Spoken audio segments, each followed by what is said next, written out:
तो आज हम जानेंगे एम्फोटेरिक ऑक्साइड्स के बारे में। तो एम्फोटेरिक ऑक्साइड होता क्या है, पहले ये जानेंगे, फिर हम उसकी दो केमिकल रिएक्शन देख लेंगे जो एग्ज़ाम में कभी कभार पूछा जाता है। So let's begin. Amphoteric oxide होता क्या है? एम्फोटेरिक ऑक्साइड वो ऑक्साइड्स होती है जो डुअल डुअल नेचर एग्जिबिट करती है। इसका मतलब, इसका एग्जांपल है हम। जैसे हमारे बहुत सारे चेहरे हैं, जैसे हम पेरेंट के साथ एक चेहरा पहन के बैठे रहते हैं जिसमें हम बहुत शरीफ होते हैं, हम एकदम तमीज़दार होते हैं, हम कभी गालियाँ नहीं देते। पर जैसे ही हम अपने दोस्तों के साथ जाते हैं या दोस्तों के बीच में होते हैं तो फिर हमारा मकुटा चेंज हो जाता है, हमारा फेस चेंज हो जाता है, हमारा नेचर चेंज हो जाता है।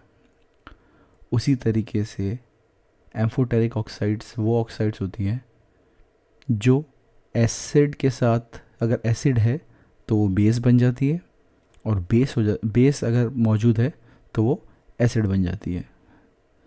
चलिए इसकी डेफिनेशन देख लेते हैं। So these are the oxides of aluminium and zinc that show that show both acidic as well as basic nature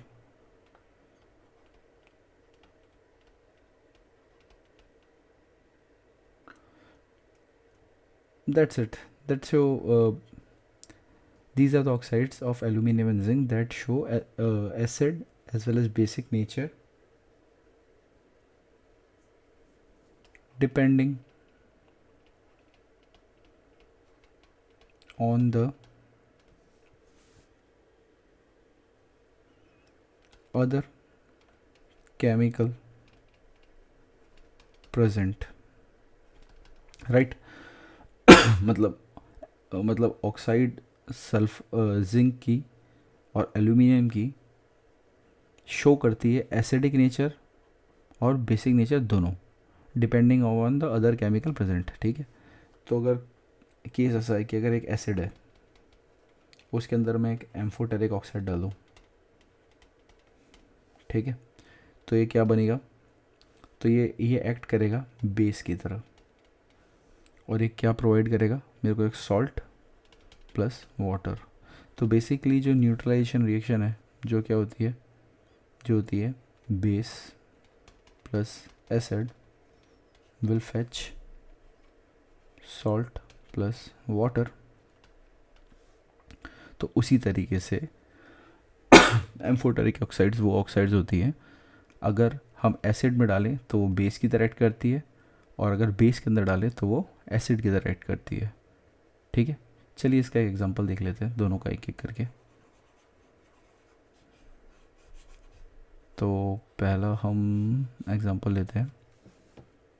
तो अभी हमारे पास कोर्स में एल्यूमिनियम की है, तो ये होती है एल्यूमिनियम ऑक्साइड Al2O3। अब इसको आप अगर 6HCl के साथ रिएक्ट कराओगे तो क्या बनता है? वो बनता है 2AlCl3 प्लस H2O। ये क्या है? सॉल्ट है। ये क्या है? वाटर है। तो ये क्या है? ये आपको पता है कि स्ट्रॉन्ग एसिड है, और ये क्या है? ये इस केस में बेस की तरह एक्ट कर रहा है। ठीक है जी, Al2O3 है, ये एम्फोटेरिक ऑक्साइड है, ये इस केस में बेस की तरह एक्ट कर रहा है क्योंकि एसिड मौजूद है और सॉल्ट और वाटर बना रहा है। एक और रिएक्शन देख लेते हैं जिसके अंदर Al2O3 ही है, पर इस समय बेस ले लेते हैं NaOH। तो ये क्या बनाता है यार? ये बनाता है 2NaAlO2। इसको बोलते हैं सोडियम एल्यूमिनेट। ठीक है जी, ये एक सॉल्ट है यार, प्लस वाटर बनता है H2O, वाटर।